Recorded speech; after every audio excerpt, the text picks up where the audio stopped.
Salve, camaradas! Tudo bem? O tema do vídeo de hoje é o 7 de setembro bolsonarista e a ilusão da esquerda brasileira.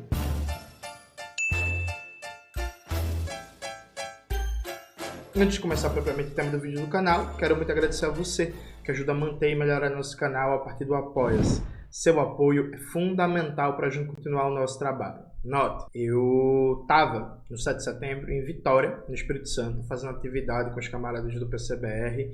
Inclusive, mandar um abraço para todo mundo do Espírito Santo que colou nas atividades, gente que me encontrou na rua, que me viu lá no Samba da Zilda, veio falar comigo, veio trocar ideia, me dar um abraço, pedir para tirar foto, enfim. Um carinho imenso de vocês, agradeço muito.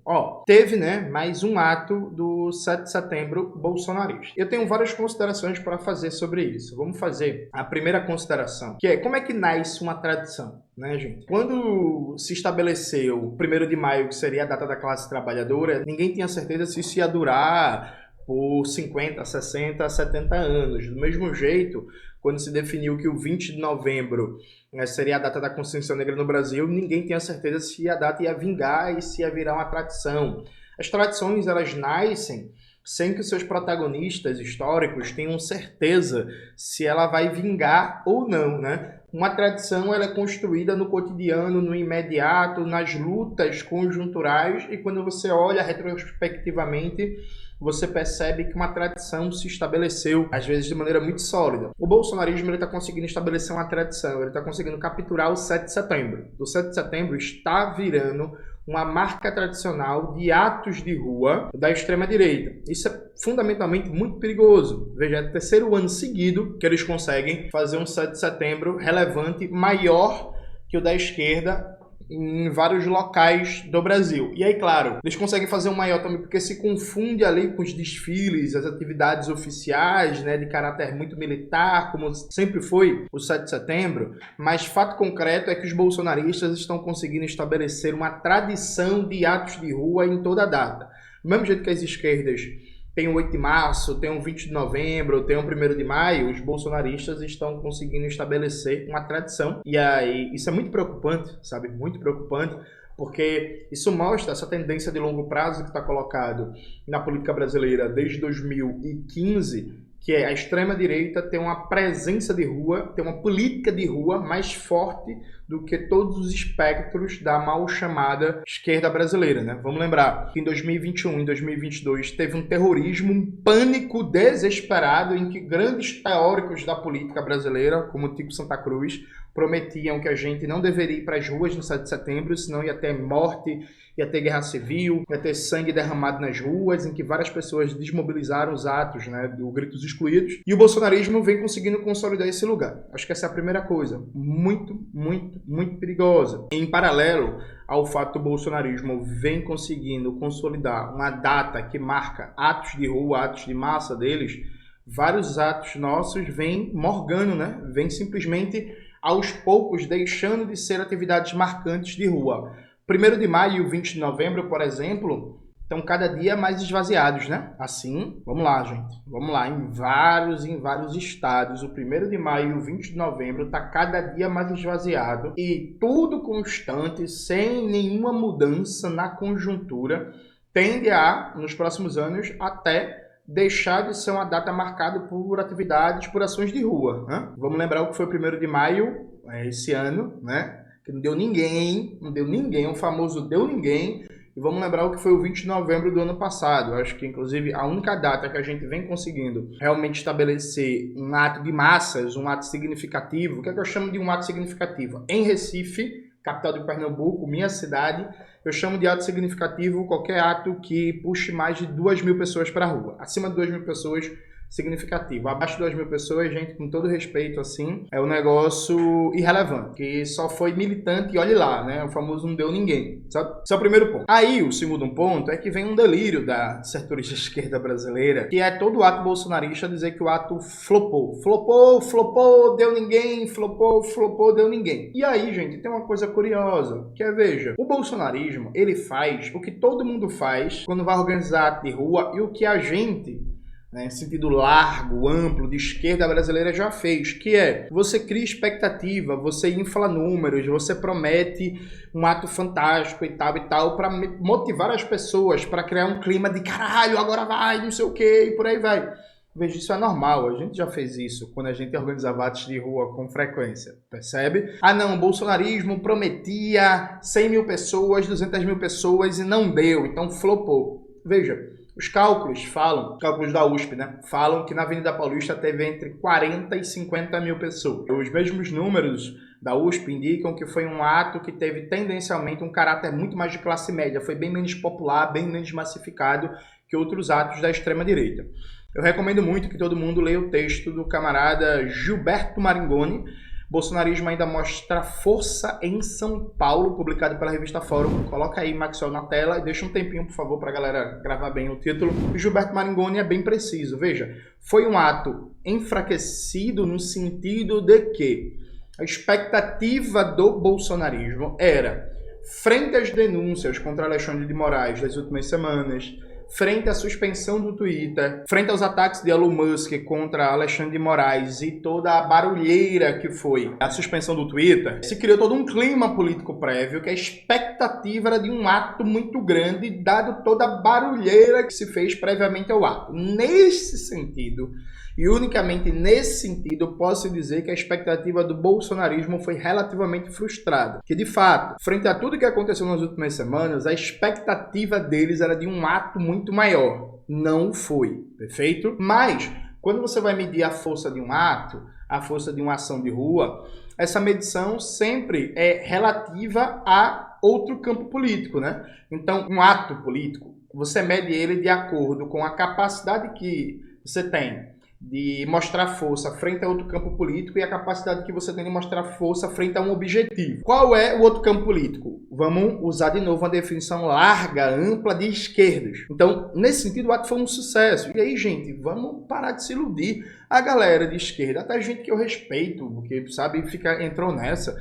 Vocês falam que o ato bolsonarista flopou. E o da gente, assim? O 1º de maio, com Lula, presidente da República, com a máquina do governo federal na mão, não deu nem 2 mil pessoas direito, com muita simpatia, muita simpatia, dá para falar que deu 3 mil pessoas, ou vocês não lembram disso? O 1º de maio com Lula, no mesmo São Paulo que teve ato bolsonarista. Então, se o ato bolsonarista flopou, o ato de Lula no 1º de maio foi o quê? Se 40 mil pessoas é flopar, de 40 a 50 mil pessoas, e o ato com Lula, que nem deu 5 mil? Vamos se respeitar? Vamos parar de se autoiludir?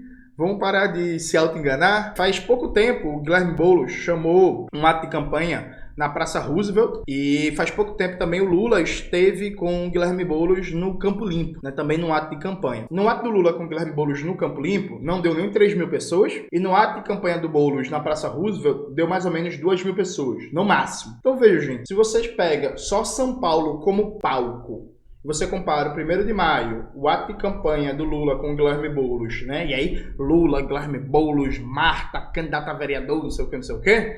E você pega o ato de campanha agora do Guilherme Boulos, que foi uma resposta direta ao crescimento explosivo do Marçal, que ele teve nas últimas semanas, agora deu uma estacionada. Junta o público desses 3 atos, não dá 10 mil pessoas. Então, assim, eu acho que parece que é tranquilizador para muitas pessoas esse discurso do ato bolsonarista flopou, para parece que tranquilizar o coração a partir de se auto-iludir, né? E aí eu não acho que a tarefa de nenhum militante sério, nenhum militante revolucionário é se auto-iludir.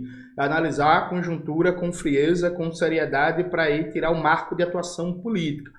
O ato bolsonarista foi menor do que o esperado frente a toda a polêmica das últimas semanas envolvendo o Alexandre de Moraes, Elon Musk, Twitter, etc. Sim, foi grande, muito grande. Hoje, alguma organização de esquerda ou algum campo político de esquerda, seja o campo da esquerda progressista, seja o difuso campo da esquerda radical, consegue colocar 40 mil pessoas na Avenida Paulista? Não. Então, sabe, o ato, ele mostra que o bolsonarismo continua com a capacidade de mobilização social maior do que qualquer coisa do que se chame de esquerdas no Brasil. Alguém pode dizer assim, mas Jones, você mesmo falou que o ato bolsonarista foi um ato majoritariamente de classe média. Foi. E isso não muda o fato de que a capacidade de mobilização maior. Para quem é comunista, ter bases sociais só de classe média é um problema. Para o bolsonarismo, ter como vanguarda de mobilização um extrato conservador da classe média não é necessariamente um problema. Então, o bolsonarismo ele continua tendo a iniciativa política das ruas, ele continua tendo a capacidade de mobilização maior. Veja, o Lula no governo, repito, o PT no governo, com a máquina federal nas mãos, não consegue mobilizar mais que o bolsonarismo. Essa é a realidade da conjuntura brasileira. Isso por um lado. O que mostra, inclusive, que o resultado eleitoral não necessariamente se traduz numa disputa de hegemonia na sociedade. Veja, a derrota eleitoral do Bolsonaro não fez com que nenhum setor do que, se você quiser usar uma definição ultra imprecisa de esquerda ou de progressistas, tenha retomado a iniciativa das ruas. Pelo contrário, né? O governo Lula se caracteriza por uma redição e uma covardia permanente e, como em todo governo petista, uma negação sistemática de qualquer mobilização e de qualquer agitação da política nas ruas, de agitar o conflito social. Isso por um lado. Aí vem um terceiro ponto que, para mim, é o mais problemático. Veja, qual foi a tarefa do bolsonarismo no 7 de setembro? A tarefa deles foi aumentar a pressão contra o Alexandre de Moraes, manter as bases mobilizadas a partir da ideia de um antagonismo. Temos um grande inimigo, o inimigo Alexandre de Moraes, e presta atenção, esse ponto é fundamental, fazer pressão extraparlamentar para aprovar um projeto de lei que eles ainda não têm correlação de forças institucional. Ou seja, eles ainda não têm correlação de forças no número suficiente de votos no Congresso Nacional para aprovar a tal anistia que eles querem. Gente, isso para mim é o mais dramático. A esquerda brasileira nunca teve maioria no Congresso Nacional. Poderia ter tido na eleição de 65, né? Que a Frente Parlamentar Nacionalista vinha crescendo bastante. Existe uma expectativa do PTB, do Jango e do Brizola ter maioria simples no Congresso Nacional, mas aí veio um golpe, né? Então, assim, a gente nunca teve maioria no Congresso. Então, é histórico da esquerda brasileira organizar a luta política extraparlamentar para tentar aprovar um projeto de lei, porque a gente não tem um número de deputados e senadores suficiente, né?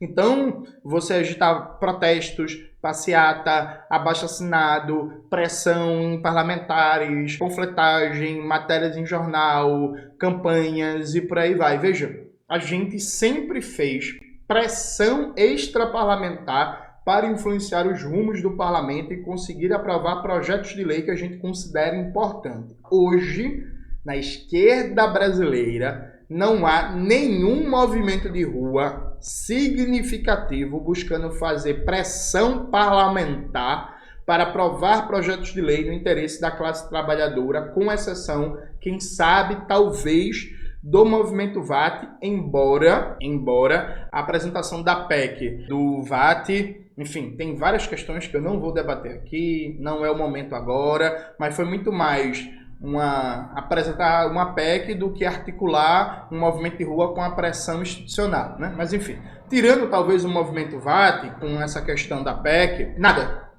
absolutamente nada, percebe? Nada significativo. Então, note, a extrema-direita está fazendo o que a gente sempre fez e a gente agora não faz. Os caras estão fazendo pressão extraparlamentar para mudar a correlação de forças no Congresso. Enquanto isso, tem muita gente que se diz progressista, mas se comporta como gado bolsonarista, que diz que não dá para fazer nada, que não dá para fazer porra nenhuma, porque o Congresso é foda, porque a correlação de forças é desfavorável, porque tem pouco deputado, como se a política se resumisse ao número de deputados e senadores que você tem, sabe? Um negócio, uma postura bizarra, uma postura inacreditável. Quer dizer assim, a política se resume ao número de deputados e senadores e não existe política para além do Congresso, para além da institucionalidade burguesa. Então a correlação de forças é definida única e exclusivamente pelo número de deputados e senadores, o que é um negócio assim tosco num nível inacreditável, assim.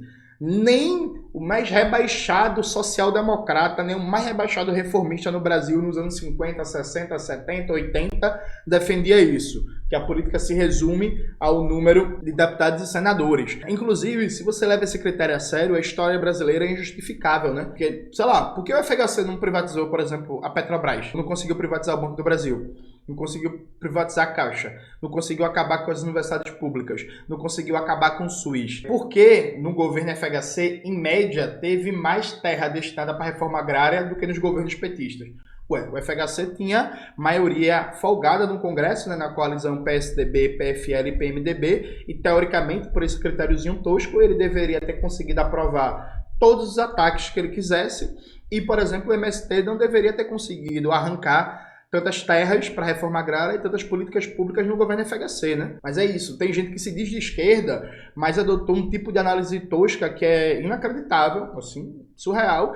E aí a gente tá vendo o bolsonarismo fazer pressão extraparlamentar para mudar a correlação de forças no Congresso e conseguir aprovar a PEC da anistia deles. É inacreditável. Aí vocês não, né? Algumas pessoas ficam putos da vida quando, sei lá, o Vladimir Safat, o Eribaldo Maia, a gente fala que a esquerda morreu. É porque, veja, gente, neste momento, quem tem mais capacidade de mobilização de política de rua é a extrema-direita, mais do que qualquer segmento da esquerda brasileira. Neste momento, é a extrema-direita que tem uma agenda política para ser aprovada no Congresso e está fazendo pressão extraparlamentar para mudar a correlação de forças e conseguir aprovar o seu projeto.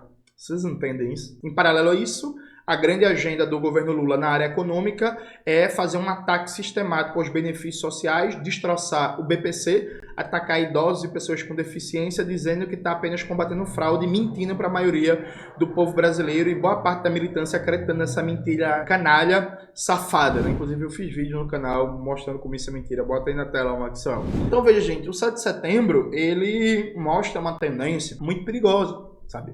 Muito perigosa. O bolsonarismo ele segue tendo maior capacidade de mobilização de política de rua e ele segue tendo maior capacidade de pautar a política desde uma perspectiva extra-institucional, né? Por fora da institucionalidade, pautando a institucionalidade. Se você não vê isso como preocupação, você não entendeu porra nenhuma. Você de verdade acredita na sua mentira de que o que define tudo, absolutamente tudo, é o número de deputados e senadores. Se você acha isso, paciência, né? Esse ano saíram várias e várias pesquisas que tentam medir na população brasileira quantas pessoas se identificam como de esquerda, como de centro, como de direita. Se você não ficou alarmado ao perceber que a maioria das pesquisas mostram que a maioria da população nos estados tende a se considerar mais de direita do que de esquerda, você realmente acreditou no mitozinho tosco, safado e canalha petista que a política se resume ao número de deputados e senadores. Então você está desconsiderando a disputa pela hegemonia no seio da sociedade, você está desconsiderando a capacidade de mobilização de rua, você está desconsiderando a capacidade de fazer pressão extra-institucional, você está desconsiderando a capacidade de fazer propaganda, de dominar o debate intelectual para guiar vários aspectos, né, dos chamados formadores de opinião para onde eles estão direcionando a sua produção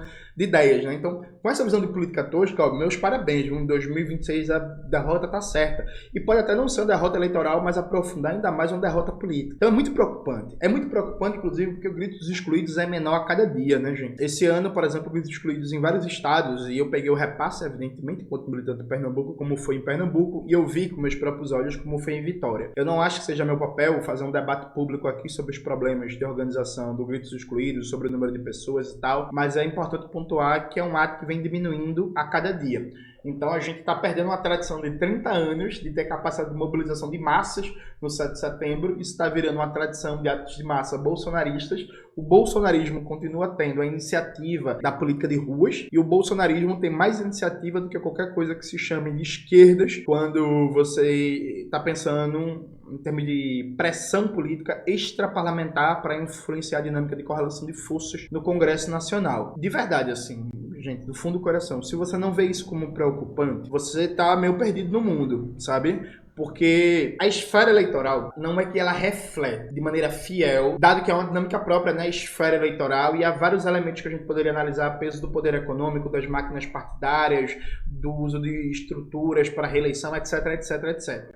Mas a esfera eleitoral, ela expressa de maneira distorcida a dinâmica de correlação de forças entre as classes e frações de classe no conjunto da sociedade. Então, a esfera eleitoral, ela expressa de maneira distorcida as hegemonias que estão em disputa. Para além do resultado eleitoral imediato, o que fica claro é uma incapacidade sistêmica neste momento de articular um projeto hegemônico das classes trabalhadoras e começar a disputar projeto de sociedade contra a burguesia, né, e suas expressões políticas contra a extrema-direita. Há poucas organizações fazendo isso, há poucos militantes fazendo isso, há poucas lideranças políticas fazendo isso, há poucos intelectuais fazendo isso.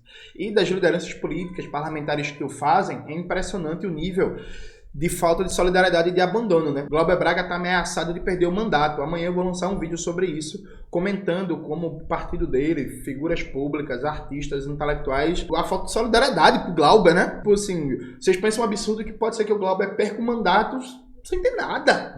Inacreditável, inacreditável. Então assim, eu me preocuparia. Eu recomendaria vocês pararem com essa desculpa cebosa de resumir a política ao número de deputados e senadores, porque isso faz com que a gente não tenha uma percepção correta da dinâmica de forças no conjunto da sociedade, né? De força política no conjunto da sociedade e que se reflete com as suas especificidades no governo e na dinâmica de exercício do poder político a partir do Estado.